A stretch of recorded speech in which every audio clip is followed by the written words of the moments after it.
안녕하세요. 모디어 플란트 원장 요하정입니다. 내가 남성형 탈모가 꽤 오래 정도도 많이 진행이 됐는데 약은 먹기 싫다. 이런 경우 어떻게 치료를 할지에 대해서 오늘 사례를 보면서 설명해 드리도록 하겠습니다. 이 환자분은 제가 예전에도 콘텐츠를 찍었던 분이에요. 그런데 저희 병원에 계속 다니다 보니까 시간이 지나면서 점차 더 좋아지잖아요. 점차 더 좋아지는 거를 그때 좀 설명을 하면서 같이 보여드리면 좋겠다 싶어서 이번에도 콘텐츠를 만들어 봤습니다. 60대가 넘으셨고 우리가 남성형 탈모를 노드 단계로 구분을 하는데 1에서 7단계, 1단계가 제일 덜하고 7단계가 제일 심한 단계다 라고 하면 노드 7단계에 해당되는 남성형 탈모 환자분이에요.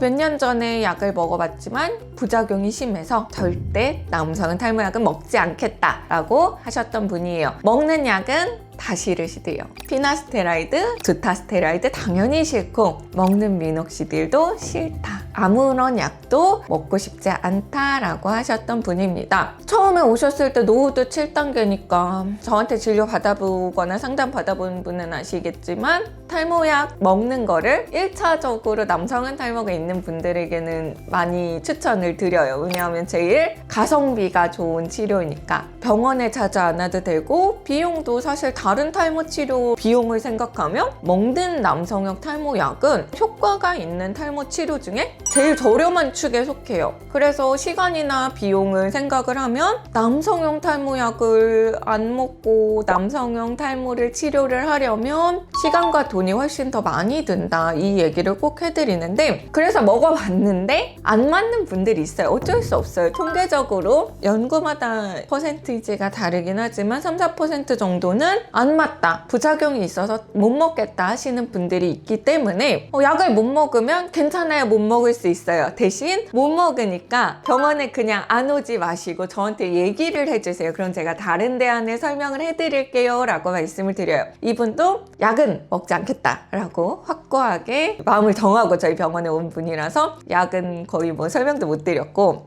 그러면 주사로 치료를 해야 된다. 근데 주사 치료는 오케이 하신 분이에요. 차라리 나는 병원에 오고 시간이 걸리고 주사 치료 조금 따끔따끔하고 먹는 약에 비해서 비용도 더 들지만 남성형 탈모약의 성기능 관련 부작용이 너무너무 불편하고 싫었기 때문에 차라리 주사 치료를 하겠다라고 선택을 하셨고 노후드 7단계에 해당하시는 분이기 때문에 그러면 먹는 약을 우리가 안 쓰고 있으니까 모낭줄기세포랑 두타스테로이드 주사를 함께 하자라고 말씀을 드렸던 분이에요. 그래서 꾸준히 와서 주사 맞고 계시고 지금 3개월 정도 되었을 때 경과를 보여드리고자 콘텐츠를 구성을 했어요. 앞부분도 굉장히 좋아졌죠? 뒤에도 볼까요? 정수리는 호르몬에 의해서 빠지는 부분이기 때문에 5알파 환원효소 저하자인 피나스테라이드나 두타스테라이드에 대해서 어떻게 보면 가장 먼저 효과를 기대하는 부분이에요. 정수리 부분이 피나스테라이드나 두타스테라이드를 안 썼을 때 치료가 조금 아쉬운 부분이기도 하고요. 그런데 이분 같은 경우는 탈모약 피나스테라이드, 두타스테라이드 먹지 못하지만